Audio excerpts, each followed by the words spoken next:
আসসালামু আলাইকুম ওরহমতুল্লাহ। নিচের চিত্রে এ এর মান কত হবে? ক 6, খ 14, গ 18, ঘ 12। Shortcut solution. প্রথম সারির ক্ষেত্রে 72 গুণ 2 ডিভাইডেড বাই 24। 24 দ্বারা 72কে কেটে পাই 3। 3 এবং 2 গুণ করে হয় 6 সমান 6 সমান তৃতীয় সংখ্যা। দ্বিতীয় সারির ক্ষেত্রে 96 গুণ 2 ডিভাইডেড বাই 16। 16 দ্বারা 96কে কেটে পাই 6।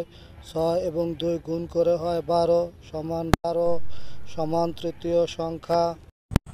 সুতরাং 108 গুণ 2 ডিভাইডেড বাই এ সমান 18 বা 216 বাই 18 সমান এ। 18 দ্বারা 216কে কেটে পাই 12, সুতরাং এ সমান 12। অ্যান্সার ঘ 12।